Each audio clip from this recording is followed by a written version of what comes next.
Merci d'être reçu chez vous sans permission dans le cadre de ce magazine Actu 60, une émission dans sa logique et du débat contradictoire. Mais il nous arrive aussi, et je ne cesse de le dire, car la répétition est la part de la science, il nous arrive aussi de recevoir une personnalité sur ce plateau pour que nous parlons sur des questions aussi si pertinentes. Mesdames et messieurs, nous recevons pour vous sur ce plateau, c'est la seconde fois, celui qu'on appelle souvent l'homme de la dictature éclairée.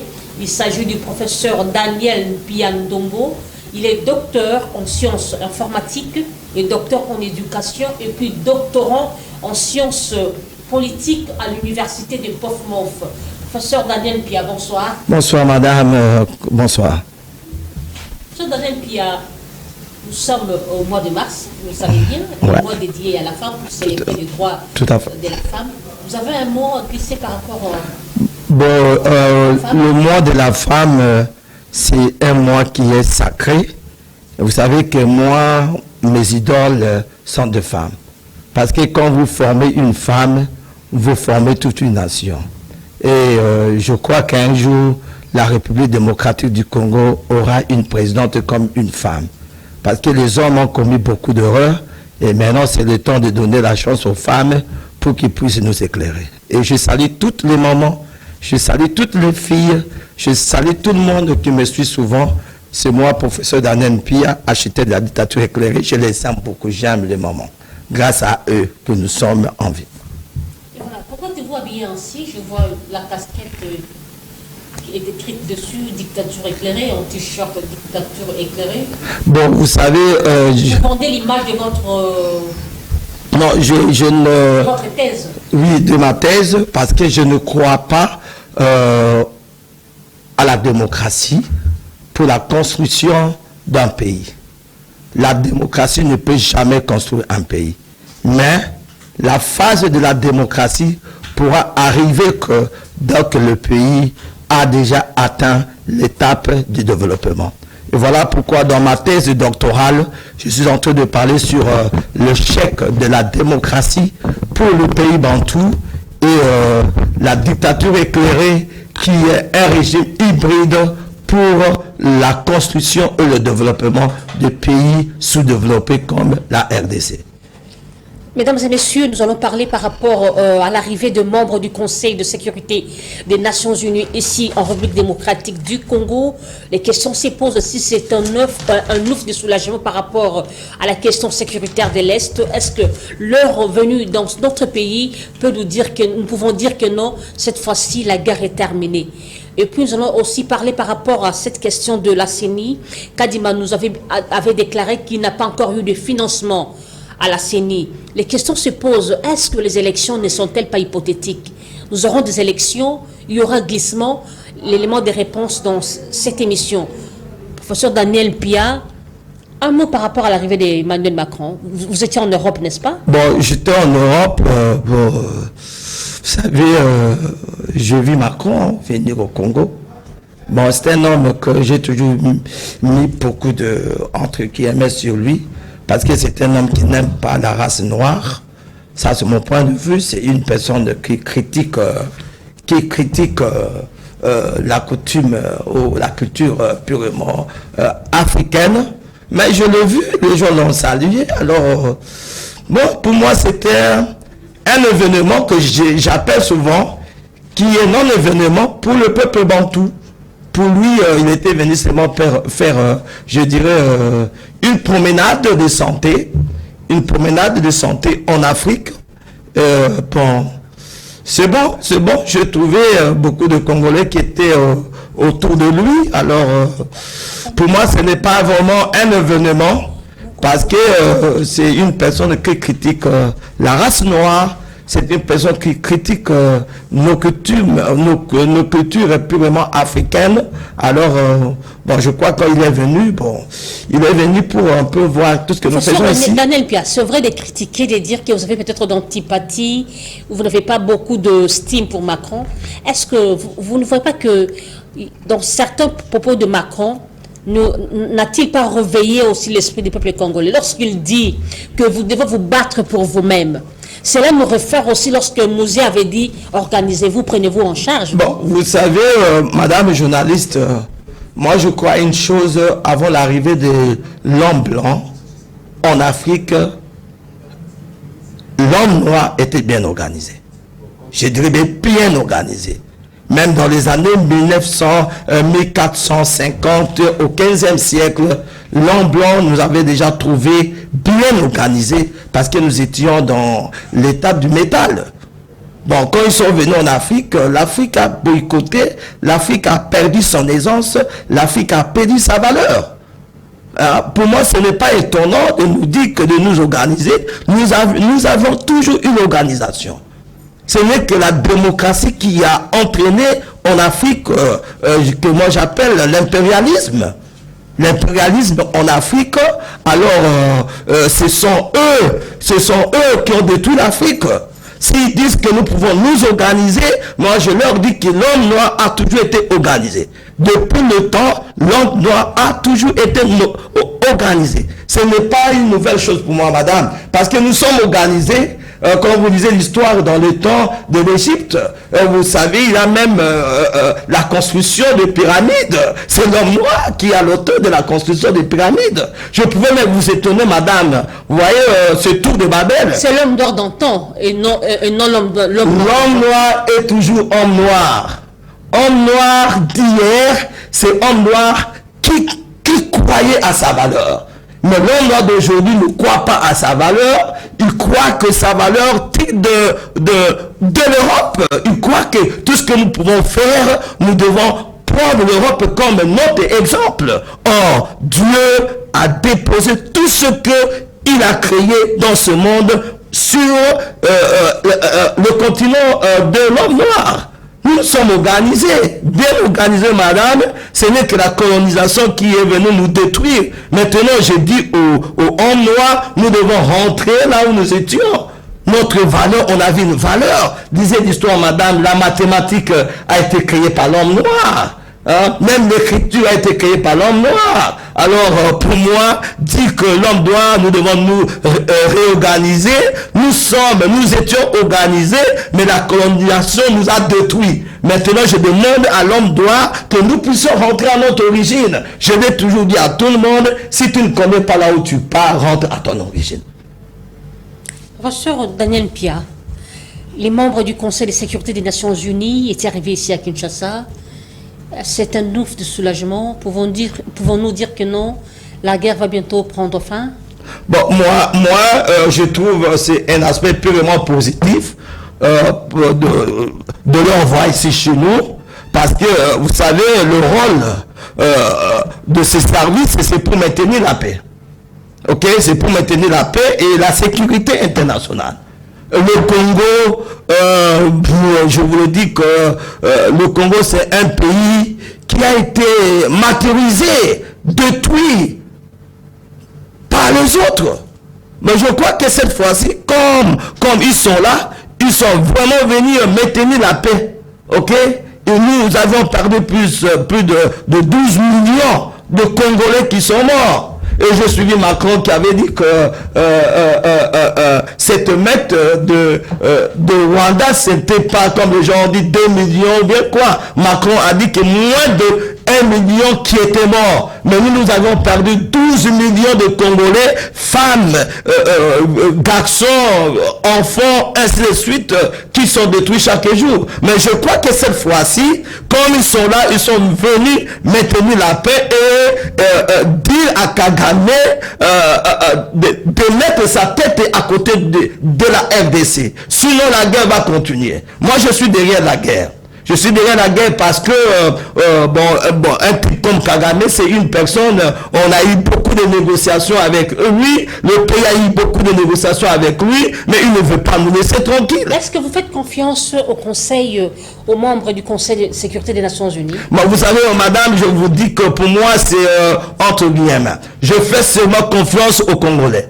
Je n'ai jamais fait confiance à une tierce organisation ou un groupe de gens qui viendront mettre la paix au Congo. C'est nous les Congolais, nous devons tracer notre paix. Mais c'est ce qu'avait dit Macron, non? Mais Macron, non, écoutez-moi. Il a dit que non, la guerre ne prendra pas fin, sauf même les Congolais. Mais la guerre prendra fin si l'Occidentaux nous laisse tranquilles.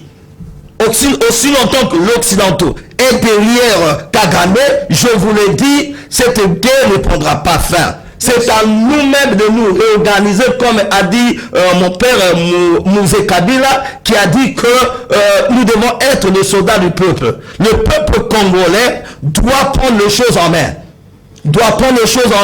Que nous ne puissions pas mettre confiance aux étrangers, que nous ne puissions pas mettre confiance à l'Ouest ou aux pays qui dirigent le monde. Mais la RDC aussi est derrière Kagame, non? Collabore avec Kagame.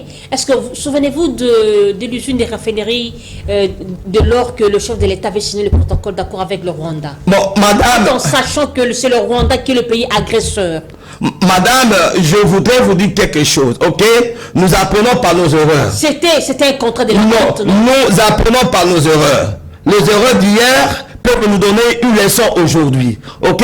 Je ne crois pas aujourd'hui mon chef de l'État pourra signer un contrat avec le Rwanda. Je ne crois pas.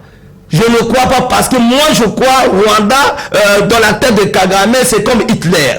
C'est à nous maintenant de dire à cet Hitler de l'Afrique, nous sommes derrière toi. Si tu ne veux pas laisser l'Afrique dans le Congo, alors nous serons capables de détruire Rwanda. Je vais vous dire une chose, madame. Rwanda, c'est un petit pays. Rwanda, c'est comme une chenille ou une fourmi devant le peuple congolais. Une fourmi? Une fourmi, oui. Une fourmi qui fait mal dans les narines d'un éléphant. Non, nous sommes des éléphants. Nous sommes des éléphants. Mais la fourmi dans les narines de... Non. Nous allons, je vous l'ai dit, nous allons détruire Rwanda. Si nous voulons détruire Rwanda, madame, je vais vous dire une chose, madame, ça ne va pas nous prendre même 2 jours. Ça ne va pas nous prendre 2 jours. Le problème qui est là... Je meurs au jour le jour, professeur Daniel. Le problème qui est là, vous voyez, il y a un adage chez moi et on dit ceci. Tu vois, quand tu vois un serpent vous détruire, non, un lézard vous détruire, c'est-à-dire qu'il y a le serpent derrière le lézard. Vous voyez? Alors, Rwanda est comme un lézard. Mais il y a des serpents qui sont derrière Rwanda. Moi, je crois de tout mon cœur, la force que Rwanda détient aujourd'hui, ce n'est pas Rwanda, ce sont des étrangers, ce sont des occidentaux, ok?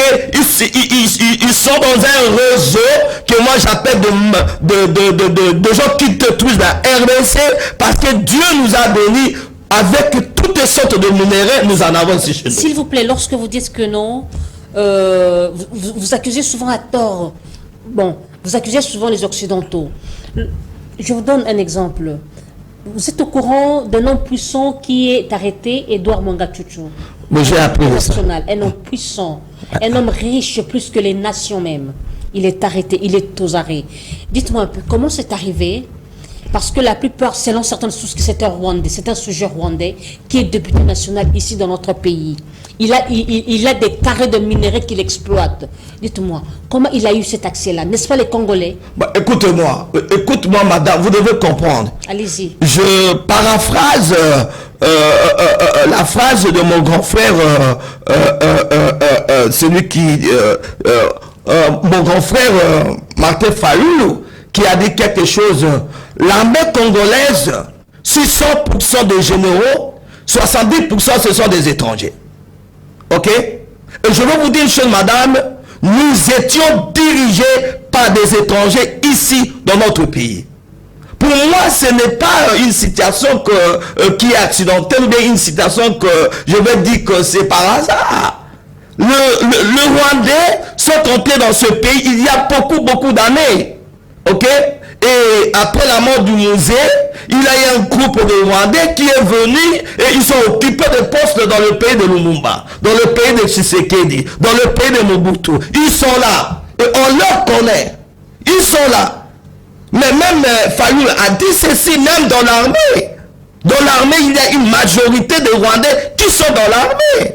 Mais moi, ça me dit, ça, je ne sais pas. Ont-ils eu l'accès, n'est-ce pas, par les Congolais Mais soi-disant des Congolais, madame, un Congolais comme moi, je ne peux pas donner l'accès à un Rwandais de venir diriger le Congo. Jamais.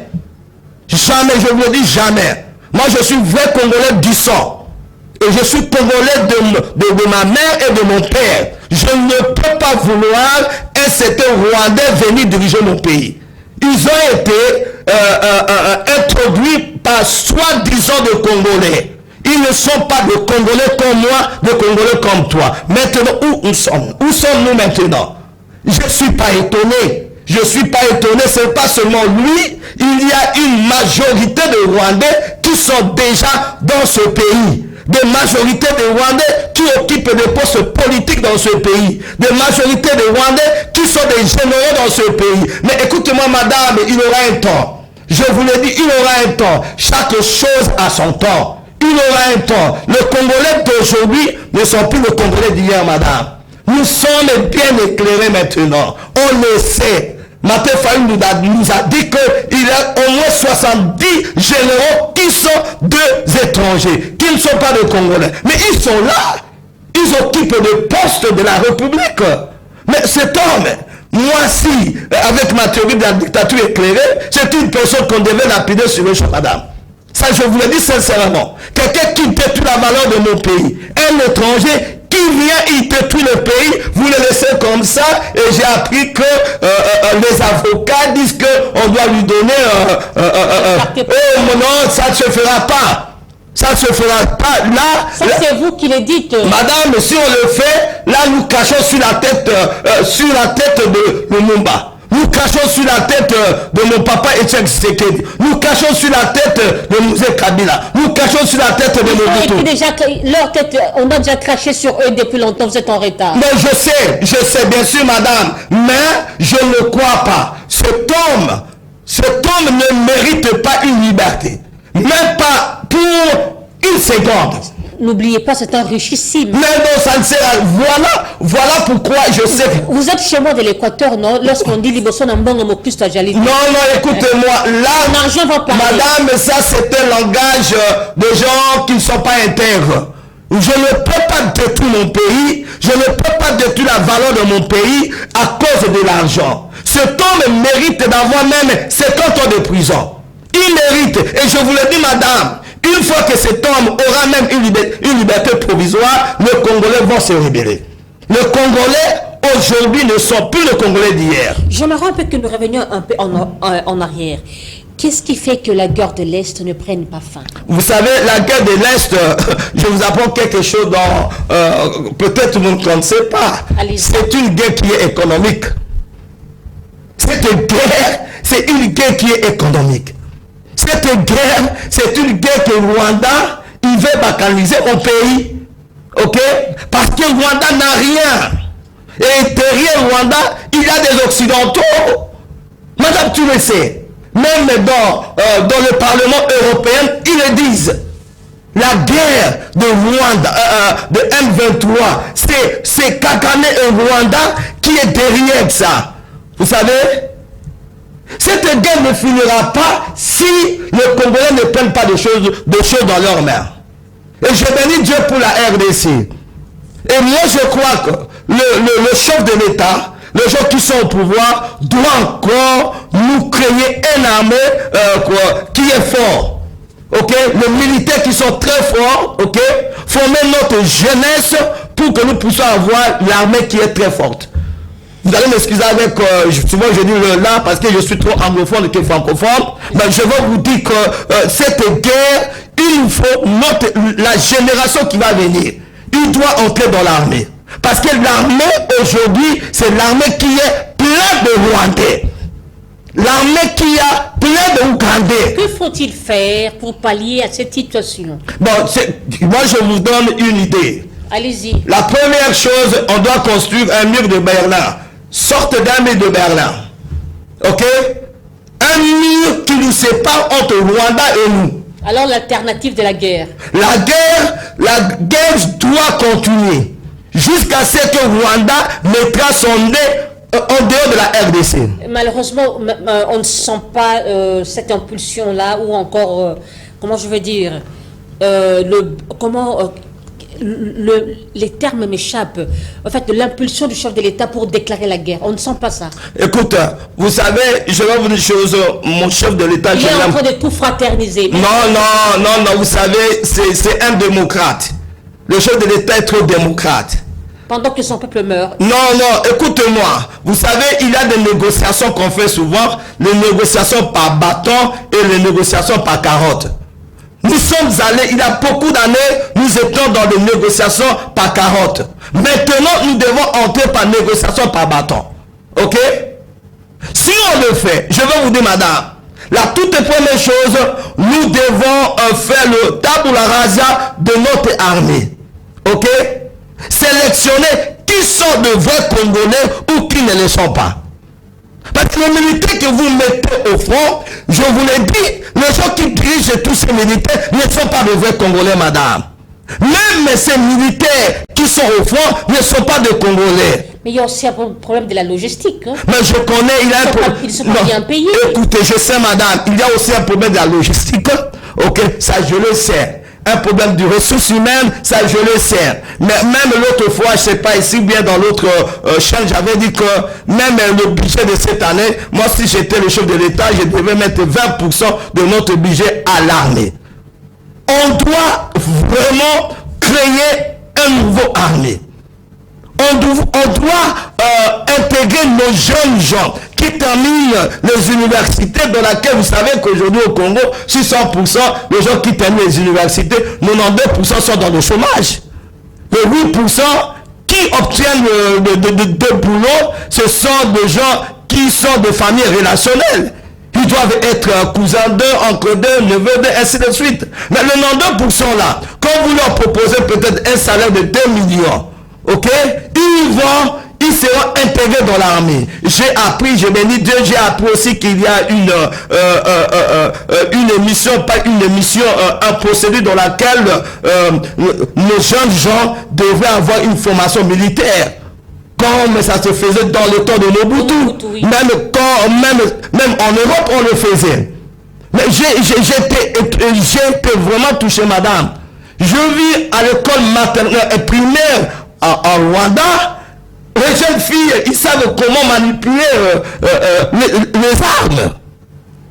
Je demande aux gens qui nous dirigent de vraiment faire un tabula rasa à l'armée. Un pays qui n'a pas une armée forte, c'est un pays qui sera toujours en défaite. Et deuxième chose, je voudrais ajouter, madame, parce que vous parlez comment terminer la guerre entre nous et Rwanda. Nous allons faire ce que moi j'appelle l'équilibre de puissance. C'est-à-dire l'équilibre de puissance, c'est-à-dire que le Congo, la RDC, doit entrer en relation avec des pays puissants. Ok? Il faut leur coalition pour combattre le Rwanda. Ok? Aujourd'hui, je demande à la RDC d'entrer même en coalition avec Poutine. Moi, je demande cela. Je demande à la RDC d'entrer dans une relation avec la Chine. Parce qu'ils sont puissants. Ça n'est pas créer des problèmes avec les Américains. Non, écoute. Le Congo... Attention. Écoutez-moi, madame. Les États-Unis sont les grandes puissances. Je sais, ils sont unipolaires. C'est une grande puissance qui dirige le monde. Ok? Qui dirige le monde depuis 1991, que les États-Unis sont devenus de grandes puissances. Ok? Mais auparavant, c'était les États-Unis et URSS. Ok? Là, c'était le système bipolaire. Ok? Pour le moment, c'est les États-Unis. Mais moi, je fais les sciences politiques et puis les sciences internationales. Mais je vous apprends que les États-Unis, dans quelques années, ça ne sera pas les États-Unis. Nous pouvons même entrer, ça peut-être l'Allemagne, s'ils permettent ça, ou bien ça peut être Chine ou bien Russie. Ok? Puisque cette guerre ne termine pas, madame. Le Rwanda sont protégés par des Occidentaux. Ok?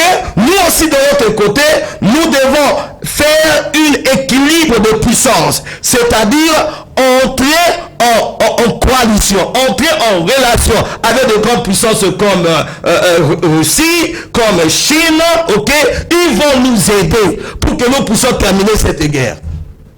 Professeur Daniel Pierre, parlons un peu de second sujet.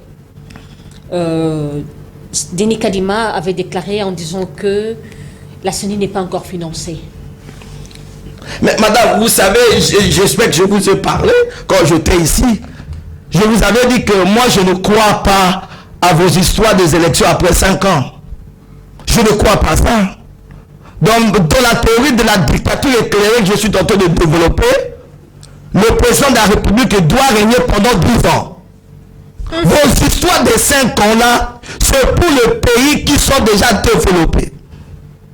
Et madame, peut-être vous le savez, dans le pays d'Afrique, un président qui organise les élections ne peut jamais échouer. Mais je sais, ça s'est passé, ça s'est passé dans le temps de Joseph Kabila. Mais dans tout le pays d'Afrique... L'un des pays d'Afrique aussi, je crois, Zambie, quelque chose comme ça, un pays... La Zambie, c'est le seul pays d'Afrique qui est bien organisé dans les élections. La Zambie n'a jamais eu la guerre. La Zambie, vraiment, c'est un pays que j'adore. J'ai été à la Zambie. Je suis resté là-bas pendant 5 ans. Non, pas 5 ans, 8 ans à la Zambie. Je connais la Zambie très bien, madame. La majorité des pays africains, un président qui organise les élections, c'est difficile d'échouer. Et deuxièmement, les élections que nous organisons chaque 5 ans, vous savez que ce sont des élections en précipitation. Ok? Si nous prenons moins 10 ans, ok? Dans 10 ans, nous disons que le président de la République tel nous dirige. Il nous dirige avec le programme national sectoriel de la nation, pas avec son cahier de charge. Parce que nous remarquons souvent que le cahier de charge d'un président, dès qu'il quitte le pouvoir, celui qui viendra, vous voyez qu'il ne va pas suivre ce cahier de charge. Voilà pourquoi je l'ai toujours dit que le pays, la RDC, doit avoir un programme national sectoriel. C'est-à-dire quoi? Un programme de 30 ans. Attendez, professeur. J'aimerais un peu poser cette question. Le fait que Kadima fait cette déclaration que la CENI n'est pas encore financée, est-ce que ce n'est pas le jeu de pouvoir pour que nous ayons au glissement?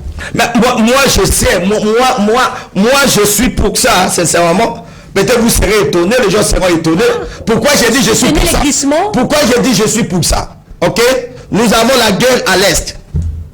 Madame, nous avons la guerre à l'Est.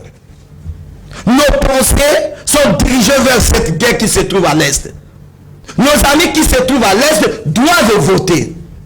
Avec cette situation qui se trouve à l'Est, comment nous pouvons organiser des élections maintenant? Moi, ce que je demande, qu'il y ait un gouvernement d'union nationale. Ok? Pendant 2 ans, 3 ans, que nous puissions d'abord terminer ce problème qui se trouve à l'Est, et tous les Congolais, même ceux qui sont à l'Est, pourront voter. Ne faisons pas des histoires de la précipitation. Ça, c'est ça ce que moi je crois. Les histoires en précipitation, madame, ne peuvent jamais donner une bonne résolution. Maintenant, notre préoccupation, mettre la paix à l'Est. Notre préoccupation, ça dit détruire Rwanda. Si nous allons prendre l'argent que nous avons pour acheter l'armement, pour acheter les armes pour détruire Rwanda, ça c'est notre précipitation, préoccupation. Autre chose, moi je ne trouve pas que ça sera dans l'agenda du peuple congolais. Je voudrais poser une question. Oui, madame. Est-ce que les élections apportent le développement dans un pays? Les élections, là je peux vous dire oui ou non. Ok? Les élections, ça peut ou ne pas apporter le développement dans un pays. Que je peux vous répondre. Ok? Moi je crois, pour que nous puissions avoir un développement dans le pays, il faut qu'il y ait le régime qui répond aux questions posées de la nation. Votre régime là, votre démocratie, qui est, moi je considère ça comme impérialisme. Je considère ça comme une forme de la colonisation. Je vous l'ai dit, madame, croyez-moi, ne va pas apporter le développement dans ce pays de la RDC. Et qu'est-ce qui apporte le développement? Le développement dans ce pays, nous avons besoin d'un régime qui répond aux besoins réels, aux questions réelles de la nation. Ok? Un régime qui prend soin de ses habitants. Un régime qui dit aux habitants, en tout cas, ça, nous ne voulons pas. Pas un régime qui dorlote pour les habitants. Pas un régime, quelqu'un qui devait être amené en prison après quelques années, il sort. Non. Nous avons besoin, c'est ce que moi j'appelle un régime dur à l'ex, c'est de l'ex. La loi est dure, mais la loi. Ok? Un régime, je vous le dis, je ne vais pas être comme vous êtes. Le régime actuel n'y est pas alors. Hein? Non, le régime... loin d'être de ce que vous... Non, je ne dis pas ça. Je vais vous dire simplement ceci. Ok? Nous avons besoin d'un état de droit. Un régime qui prône l'état de droit. Un régime qui prône un état de droit. Attendez-vous par état de droit? Un état de droit objectif. Pas un état de droit relatif. Du relativisme. Ok? Ça? Bon, c'est-à-dire que un état de droit, quand il s'agit pour MINUSCA, ok, MINUSCA, on applique l'état de droit pour toi.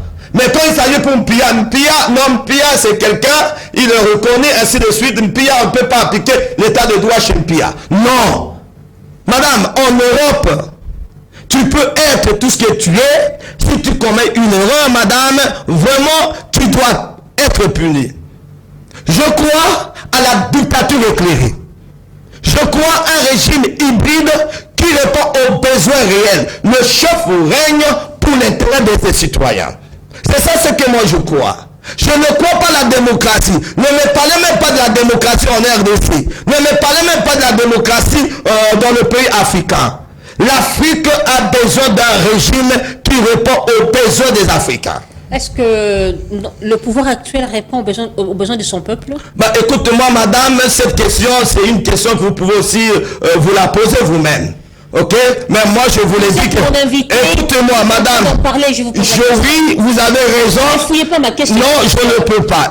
Tu sais que moi, je ne fouille pas. Mais moi, je donne des questions purement scientifiques, des réponses purement scientifiques. Ok? Chaque personne qui est au pouvoir ne peut pas faire la totalité de ce que les gens veulent. Ok? Voilà pourquoi moi je crois à un programme national sectoriel. Le chef de la République vient, il trouve déjà un programme qui a été élaboré par la population. Je donne un exemple. Le chef vient, il trouve déjà, la population demande que dans 10 ans de votre mandat, vous allez nous construire 50 000 écoles publiques. Il dit en tout cas, moi dans mon mandat, je veux construire 15 000 écoles publiques. Dans la santé, le chef a déjà trouvé que dans le programme national sectoriel, on dit que nous avons besoin de 30 000 hôpitaux de référence. Le chef vient dire que moi, je vais vous faire 8 000 hôpitaux de référence. Dans l'économie, le chef trouve que non, vous devez faire arranger toutes les routes, ok? Dans 30 ans, le Congo et leurs routes doivent être reliées. Le chef dit que moi, je ferai peut-être 2000 km de route, ou bien 3000 km de route, ok? Et c'est lui qui viendra, il va faire ce que moi j'appelle la continuité. Vous voyez? C'est ça ce que moi je crois. Dans le pays occidental, crois-moi madame, dans le pays occidental, il y a un programme national sectoriel. Celui qui vient au pouvoir, il vient comme un chef de classe pour suivre ce programme national sectoriel. Mais dans le pays africain, c'est dommage. C'est dommage, madame. Et souvent, les idées du chef, ce sont de bonnes idées qui demandent, qui poussent à avoir peut-être 10 ans, mais avec vos histoires de la démocratie que moi je ne crois pas. Un chef dans le pays africain, un chef en RDC ne peut pas avoir un seul mandat, madame. Un seul mandat, qu'est-ce qu'il va faire dans un seul mandat? Je crois un chef dans notre pays, il doit avoir un seul mandat de 10 ans. Et non renouvelable. Ok?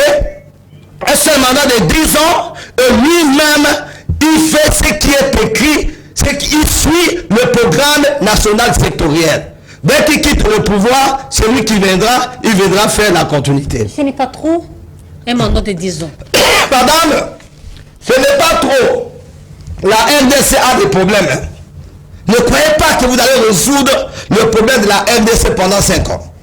Sois sûr. Je vous l'ai dit. Faire ne fût-ce que ce qui est essentiel. Mais bon, écoutez-moi. Au début... On donne la bonne volonté. Au début, je parlais de 10 ans. Ok? Aujourd'hui, je peux aussi ajouter que le chef trouve un programme national sectoriel. ok, il est chef de classe pendant 100 ans. Et il suit le programme national sectoriel pendant 100 ans. Dès qu'il quitte le pouvoir, une autre personne vient faire la continuité, madame.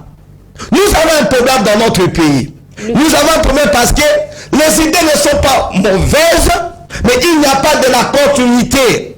Les 5 chantiers du président Kabila n'étaient pas fausses, n'étaient pas, n'étaient pas mauvaises. Mais le problème qui est là, il n'y a pas de la continuité. Voilà pourquoi je demande au Parlement, je demande aux gens qui sont au pouvoir, de pouvoir léguer à la nation congolaise un programme national sectoriel. Et ce que moi j'appelle en lingala, Mobeko Likozi à développement. Nous avons Mobeko Likozi, il y a Mitindo, ok? Par là, vous insinuez quoi? Je veux simplement dire ceci. Oui, oui. Nous avons notre constitution, n'est-ce pas? Oui, oui. Bien que moi je ne crois pas à ça. Pourquoi? La constitution de notre pays, c'est une constitution qui est copie-collée. De 1958 du Charles de Gaulle. Et s'il y a quelques modifications, c'est pour l'intérêt des individus. Cette constitution ne répond pas aux problèmes réels. Taillé sur mesure, vous voulez Oui, c'est ça. Ne répond pas aux problèmes réels de la nation congolaise. S'il y a quelques modifications, madame, croyez-moi, c'est pour des individus. Alors, ce que moi je veux, qu'il y ait une constitution qui va répondre aux problèmes réels de la nation congolaise. Ça, c'est la première chose. La deuxième chose, quand tu m'as posé une question sur... tu as posé une question. Je dis, lorsque vous parlez par rapport au programme sectoriel, là, qu'en pensez-vous? Bon, au programme sectoriel, j'avais dit ceci. Je m'explique encore pour la deuxième fois, madame. J'avais dit ceci. Nous avons la constitution dans notre pays, n'est-ce pas? Oui, oui. Et tout le monde savent. Ce n'est pas quelque chose qu'on met au tiroir. Que les gens disent que nous avons aussi un programme national sectoriel qui est au tiroir. N'est-ce pas, la Bible dit que ce livre de la loi ne s'éloigne pas de ta bouche, mais dites-le nuit et jour, afin que tu aies de développement dans tout ce que tu entreprendras. Ok? Afin que tu aies le succès, s'il vous plaît. Notre programme national sectoriel du développement, les gens disent que ça se trouve, mais je ne vois pas. Ça doit être écrit comme notre constitution est écrite.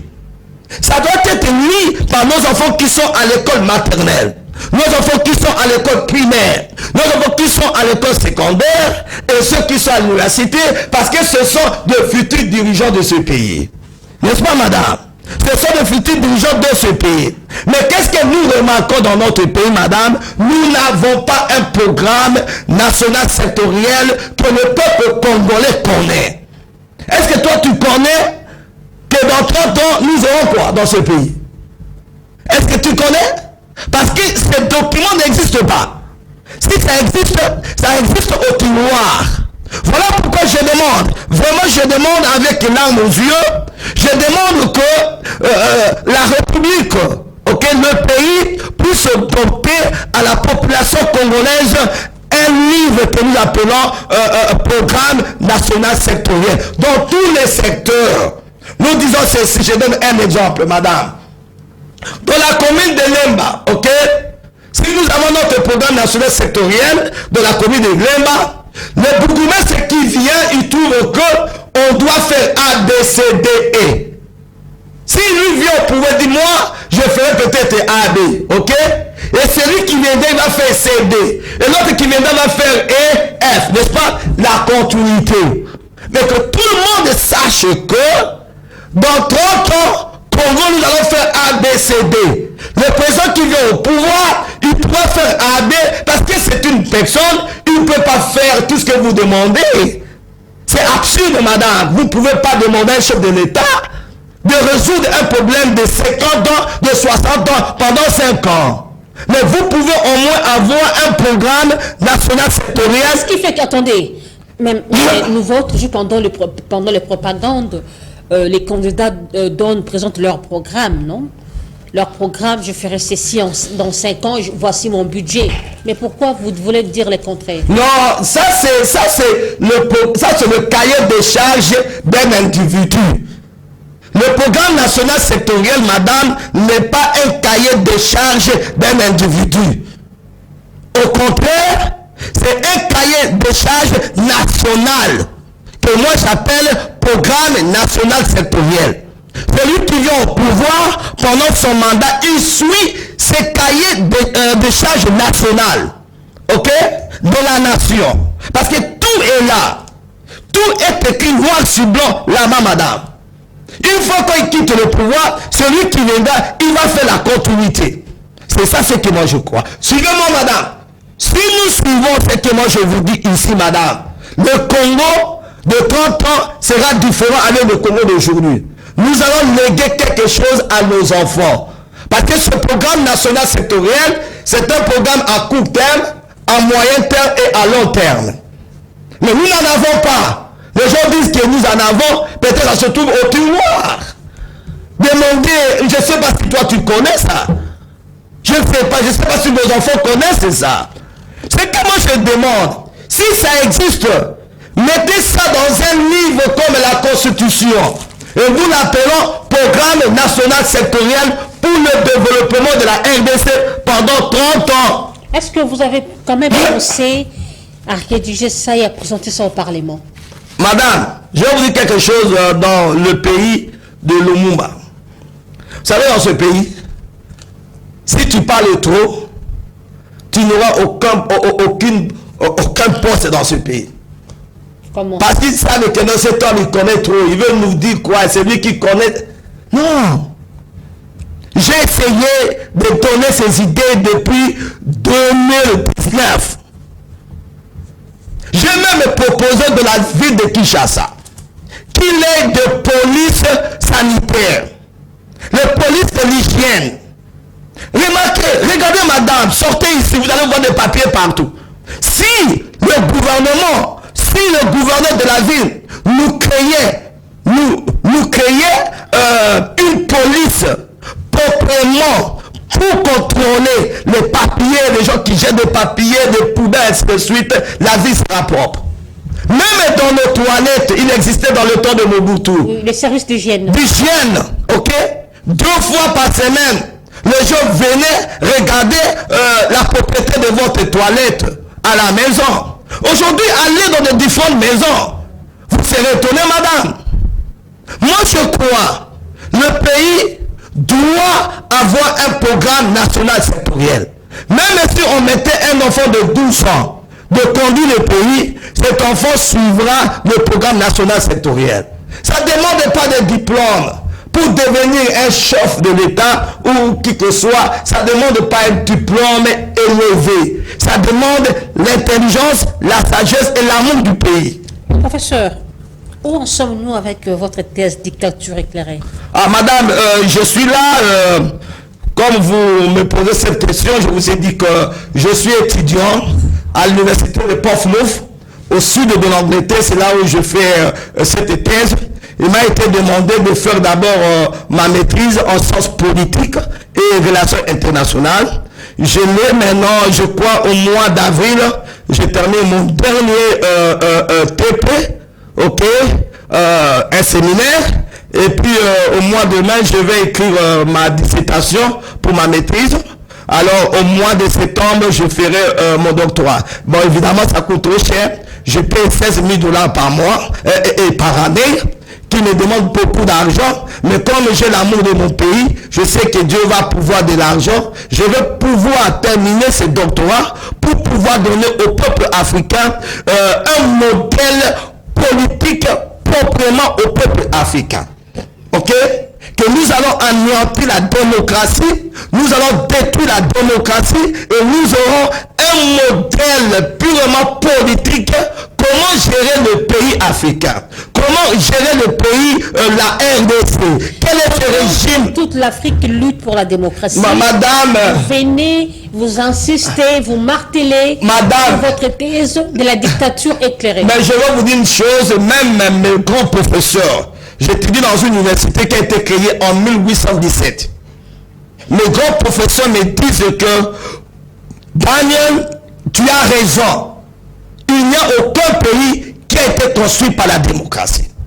Il n'y a aucun pays du monde. L'Italie n'a pas été construite par la démocratie. La France n'a pas été construite par la démocratie. Les États-Unis n'ont pas été construits par la démocratie. L'Angleterre n'a pas été construite par la démocratie. Il n'y a aucun pays du monde qui a été créé, qui a été construit par la démocratie. Je crois à la démocratie dans une phase finale. Après avoir développé votre pays, c'est là où vous pouvez parler de la démocratie.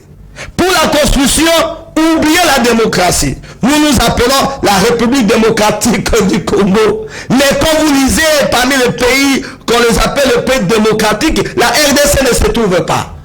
La RDC ne se trouve pas. Moi, je vous informe parce que je suis étudiant. Je suis étudiant de la science politique. La RDC ne se trouve pas parmi les pays que nous citons les pays démocratiques. Je demande au président africain d'abandonner cette histoire de la démocratie en Afrique. Je demande au président africain d'avoir un régime proprement à l'origine africaine. De chefferie. Tu connais de chefferie, non?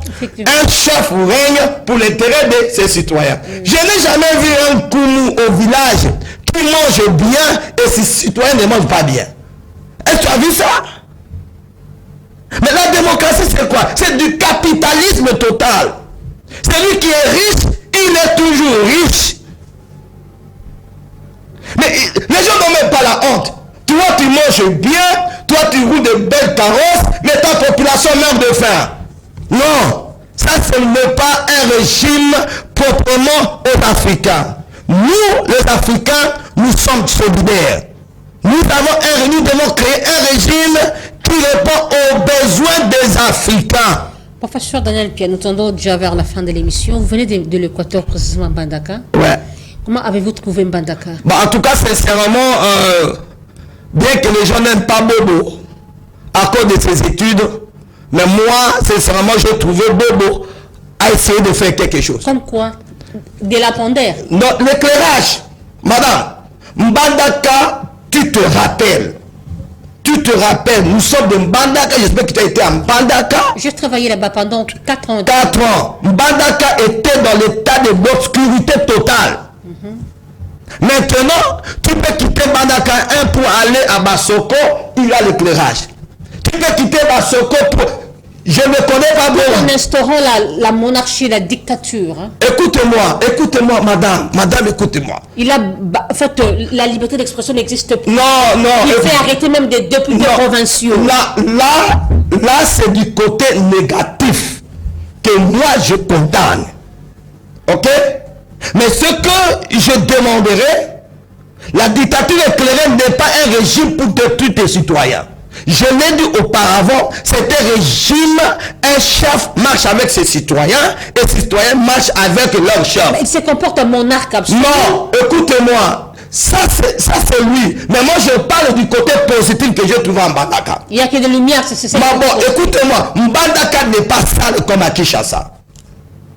Il n'y a pas de poubelle en Mbandaka, s'il vous plaît, madame. Je fais un tour de Mbandaka. Je n'ai pas trouvé de la saleté en Mbandaka. Je n'ai pas trouvé de poubelle en Mbandaka. Là-bas, il y a pas. Non, il n'y en a pas. Il n'y en a pas. À Bongondio là-bas. Madame, il n'y en a pas. Je suis allé moi-même à Bongondio. Madame, je suis allé, j'ai trouvé quand même de la propriété. Je ne dirais pas plus propre que Kinshasa. Je n'ai pas trouvé de la salubrité comme à Kinshasa. Mbandaka 3, c'est parmi les quartiers sales. Non. Là, tu n'as jamais été en Mbandaka 3 maintenant. Il y a des macadam en Mbandaka 3, madame. Pour diriger, ça ne demande pas d'avoir beaucoup de diplômes. Pour diriger, ça demande d'avoir un cœur de ta population.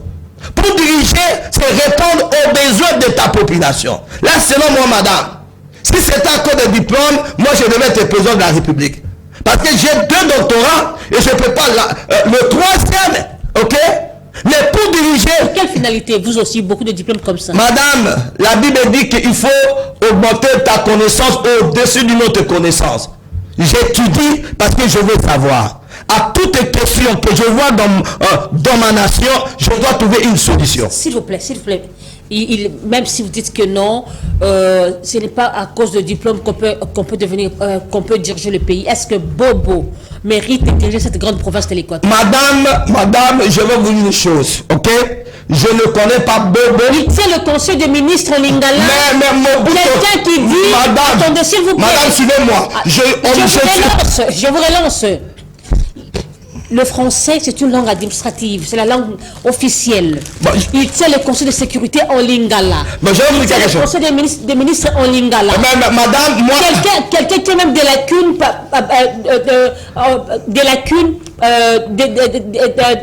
dans des mots français, juste même des notions élémentaires, il n'en a pas. Bon, madame, laisse-moi... Un gouverneur qui dit, puis ça, votre un bière. Madame, laisse-moi te dire quelque chose. Laisse-moi te dire quelque chose. Nous importons toujours ce qui est de l'extérieur. Ici au Congo, nous avons 4 langues nationales. Je vais préférer même un dirigeant de parler en Swahili au Parlement que de parler en français. Mais avoir quand même la maîtrise sur les Bayaba. J'arrive, madame. J'arrive. Bon, vous savez, moi je crois que si il n'a pas étudié, il a commis une grosse erreur dans sa vie. Okay? Un bien. Non, l'intelligence, nous étudions pour savoir faire des choses. Mais nous n'étudions pas pour aider les gens. Nous avons vu beaucoup de gens qui ont étudié dans ce pays, qui n'ont pas pu aider ce pays, madame. Vous m'avez posé une question, les professeurs des universités sont à l'origine de la destruction de ce pays. Ok? À la première émission, oui. Beaucoup de diplômes. Je suis arrivé à une conclusion. Pour diriger, il faut avoir le cœur. On dirige avec le cœur, on ne dirige pas avec la tête. La tête nous aide à s'exprimer, la tête nous aide à raisonner, ok? Mais la tête ne nous aide pas à aider les gens. Je vous l'ai dit, moi si j'étais Bobo, j'allais faire toutes mes réunions en Lingala. Je vis Mobutu dans ce discours. Mobutu n'a jamais parlé en français quand il était en Sélé. Quand il donnait des discours en Sélé, Mobutu ne parlait pas en français. La communication avec son peuple. Mais c'est comme ça. Bobo, c'est à sa façon de se communiquer avec ses citoyens. Il est bien en français. Marisha, c'est un homme que je respecte beaucoup. Ok? À Tanzanie, John Magufuli ne parlait pas l'anglais à sa population. Il parlait qu'en Swahili. Pourquoi vous voulez faire voir aux gens que le français, c'est un langue des intellectuels? Non, administrative, madame, vous défendez Bobo. Madame, c'est une langue administrative et nous devons aussi mettre beaucoup d'action à nos dialectes. Ok? Aujourd'hui, comme moi je parle à Lumumba, je parle Swahili. Je ne suis pas mon Swahili. Si je parle maintenant en Bujimaï, j'écoute Chiluba, je ne suis pas Kassaya. Si je parle à Bandundu, j'écoute Kikongo à l'État, je ne suis pas de Kikongo, je ne suis pas de Bandundu. Ok? Si je parle à l'Équateur, je connais parler le Lingala, mais je suis de l'Équateur. Moi, ce que je vais vous demander, il faut recourir à l'authenticité. Quel est le vrai problème de l'Équateur? Madame, le vrai problème de l'Équateur, c'est le problème d'or. Que je peux te répondre? Allez-y. Les gens de l'Équateur ne lèvent pas une autre personne. Les gens de l'Équateur ont un esprit seulement d'abaisser la personne. Les gens de l'Équateur ont un esprit du présenteur. Ils n'ont pas un esprit élévateur.